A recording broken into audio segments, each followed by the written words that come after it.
अगर किसी दिन तुम्हें एक अजीब सी ताकत मिल जाए, ऐसी ताकत जिससे तुम अपने ही जीवन को बाहर से देख सको, तो शायद तुम एक बहुत ही अजीब दृश्य देखोगे। एक लड़का अपने कमरे में लेटा हुआ है, लाइट बंद है, कमरे में बस फोन की नीली रोशनी है। उसके हाथ में फोन है और उसकी उंगली बस एक ही काम कर रही है, स्क्रॉल। एक रील खत्म, दूसरी शुरू, दूसरी खत्म, तीसरी शुरू, और उसे पता भी नहीं चलता कि कब 15 मिनट, 1 घंटा और फिर 2 घंटे निकल जाते हैं। लेकिन असली सवाल ये नहीं है कि 2 घंटे निकल गए। असली सवाल यह है कि उसे याद ही नहीं कि उसने देखा क्या था। अगर मैं तुमसे अभी पूछूं, कल रात तुमने जो रील देखी थी उनमें से 5 रील्स याद है? शायद नहीं।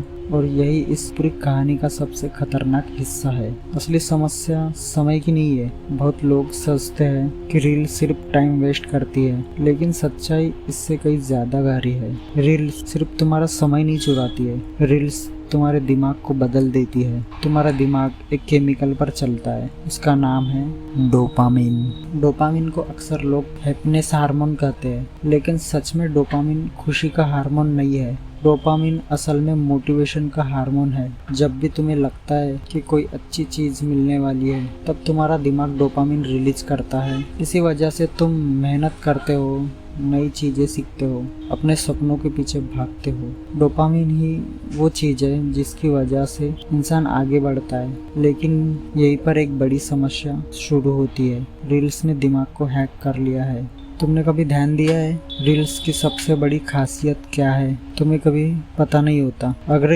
अगली रील में क्या आने वाला है। हो सकता है वो मजेदार हो सकता है वो शॉकिंग हो सकता है वो इमोशनल हो। और इसी शायद की वजह से तुम्हारा दिमाग बार बार डोपामिन देता है। वो तुम्हें कहता है बस एक और रील देख, शायद अगली वाली बहुत अच्छी हो, और तुम स्क्रॉल करते जाते हो। लेकिन समस्या यह है कि यह कभी खत्म नहीं होता। रील्स की दुनिया में कोई अंत नहीं है। यह एक अनंत नदी है जिसमें तुम बस बहते जाते हो। दिमाग क्यों फंस जाता है? मैं तुम्हें एक छोटा सा उदाहरण देता हूँ। मान लो तुम जंगल में हो, तुम्हें भूख लगी है। अचानक तुम्हें एक पेड़ दिखता है जिस पर फल लगे हुए हैं। तुम्हारा दिमाग तुरंत डोपामिन रिलीज करेगा। क्यों? क्योंकि तुम्हें खाना मिलने वाला है। लेकिन अगर तुम पेड़ के आसपास जाओ और वहाँ कोई फल ही ना मिले, तो तुम्हारा दिमाग अगली बार थोड़ा सावधान होगा। लेकिन रील्स में ऐसा नहीं होता। रील्स तुम्हें बार बार उम्मीद देती है, लेकिन असल में कुछ देती नहीं, बस अगली उम्मीद देती है। और यही चीज तुम्हें डोपामिन लूप में फंसा देती है। धीरे धीरे क्या होता है, शुरू में तुम दिन में 10 मिनट रील देखते हो, फिर 30 मिनट, फिर 1 घंटा। फिर अचानक तुम्हें पता चलता है कि तुम हर खाली समय में फोन उठा लेते हो। बोर हो गए, फोन। खाना खा रहे हो, फोन। बिस्तर पर लेटे हो, फोन। टॉयलेट में हो, फोन। तुम्हारा दिमाग धीरे धीरे यह सीख जाता है, थोड़ा भी खालीपन, फोन। और यही वो जगह है जहाँ असली नुकसान शुरू होता है। जब दिमाग साधारण चीजों से खुश नहीं होता, कुछ महीनों बाद तुम्हारे साथ एक अजीब चीज होने लगती है। तुम्हें किताब पढ़ना बोरिंग लगता है, तुम्हें पढ़ाई में मन नहीं लगता, तुम्हें काम करने का मन नहीं करता, जिम जाना मुश्किल लगता है। क्यों रील में हर 10 सेकंड में नया स्टिमुलस मिलता है, नया चेहरा, नई आवाज, नई कहानी। लेकिन असली जिंदगी में रिजल्ट आने में समय लगता है, और तुम्हारा दिमाग अब इंतजार करना भूल चुका है। पॉर्न और मास्टरबेशन क्यों जुड़ जाते हैं? अब यहाँ एक और खतरनाक चीज जुड़ जाती है, पॉर्न भी बिल्कुल वही करता है जो रील्स करती है। वो तुम्हारे दिमाग को बहुत ज़्यादा डोपामिन देता है, लेकिन बिना मेहनत। तुम्हारा दिमाग धीरे धीरे यह सीख जाता है कि इतनी मेहनत क्यों करनी। फ़ोन में ही इंस्टेंट प्लेजर मिल जा रहा है। और यही वजह है कि जो लोग बहुत ज़्यादा रील देखते हैं, उनमें से बहुत लोग पॉर्न एडिक्शन में भी फंस जाते हैं, क्योंकि दोनों एक ही चीज़ करते हैं, डोपामिन का ओवरलोड। फिर ज़िंदगी कैसी लगती है? धीरे धीरे ज़िंदगी अजीब लगने लगती है।